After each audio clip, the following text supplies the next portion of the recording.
It's official. Frank Clark is a Seahawk. I'm Masfida Maria from the VMAC in Renton, and the Seahawks made it official. Clark, the three-time All-Pro Bowler, said, you know what, he was grateful to be back at home where it all started, and also he's ready to make an impact on the team and help a defense that's trending upwards. So let's go to the video.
Say we got to be great on first and second down to be in manageable situations on third down. And I thought that's what we did.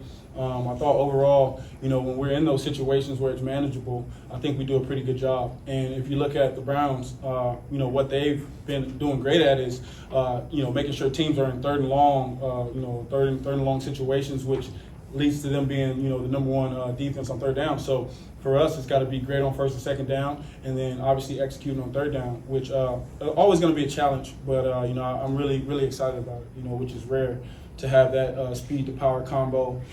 He's quick. He can get on the edges. He can bend. He does so many things really well, and so he's showing and proving that he's a force to be reckoned with. So. Obviously, that's every week in the NFL. You're going to have these challenges, and I think our guys are going to, really be ready for the challenges. We got to score points in the red zone. Obviously, you got to, move the ball to get down there. So we've been doing good at that, but we haven't been able to score enough touchdowns. So, that's the main thing is obviously score touchdowns, and then, for me, just can't turn the ball over. It's a game plan, different scheme. Every single defense kind of plays it a different way, so you got to develop, things for that particular defense. So, how many new plays? I don't really know how many, but we do make adjustments during the week and even during the games. I was really more so worried about the fine, so I ain't get no fine. So we ain't gonna talk about it, and I don't want them to review anything like that. I would say yeah, but they just dope in general though, so they can fit anybody's style. So it don't really matter who put them on. But yeah, they fit me, so. Oh, here we go. How y'all doing today? Good, how are you? How's it feel to be back? So actually, right back at home, felt like, I feel like I got out of bed this morning, went to school, came back, and my bed's still messy, and I can get right back in it. You usually sitting at home, not doing too much, usually messing around with the kids or something like that. Playing the father role, doing what I do.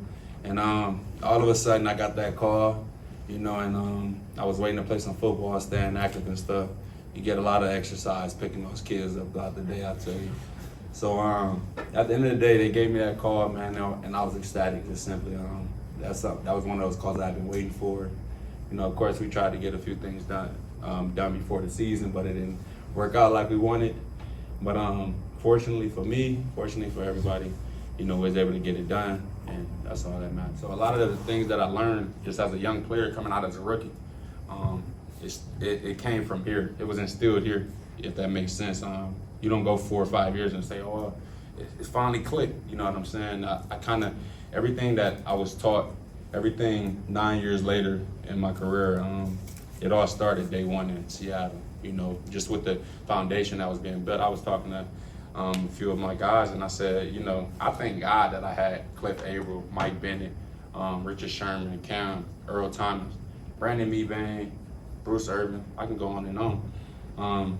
I thank God I had that type of group, because the chances of a guy coming in as a rookie and having those type of leaders in front of you, where you're able to learn from, some of the top guys you can learn from, and you're able to learn from the other side as well. Some guys you probably shouldn't have learned from, but you got this balance, and I feel like that's what they had back in the day. It was a clear balance, and I feel like I learned from those type of guys, and I learned from the best you can learn from, and I carried that on throughout my career. Dope. You know what I mean? You get an opportunity to get a guy who's been playing the game at a high level for a long time.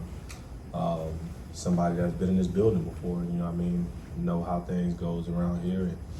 And, I'm sure he'll say, I'm sure a lot of people say, that year he had before he was traded to the Chiefs, I mean, it was probably one of the best years that D lineman's ever had here. So for him, just to let him come back in here and do his thing, let him be himself, you know what I mean? That's what this place is all about. So I'm excited about it, you know what I mean? So hopefully, he goes out there, he continues to make the impact that he's made his whole career here. And, I look like another great recruiter again.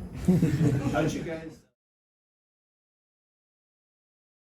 Okay, there you heard it, and you saw it. Frank Clark, as I talked about, Geno Smith, Devon Witherspoon, and also Quandre Diggs. And, they're all talking about Clark saying, you know what, it's great to be back. He wants to make a difference, and this is home for him.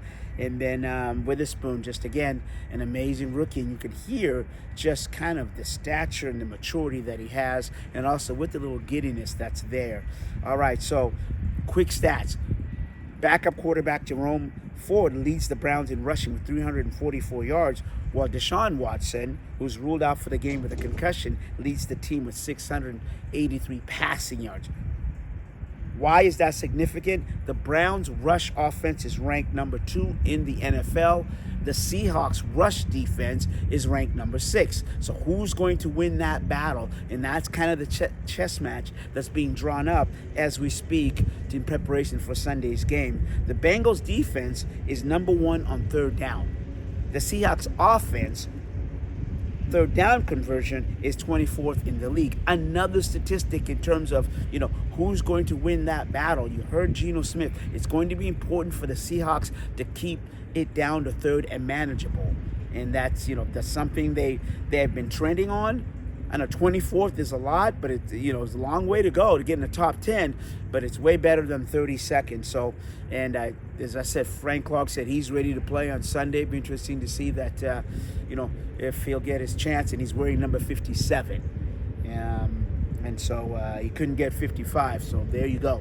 All right, so you saw the injury report. As I always say, you have to wait. We have to wait until Friday. That's the significant one. There'll be the pre-practice and the post, and then we'll talk to the coach, and he exactly, what the final determination from there.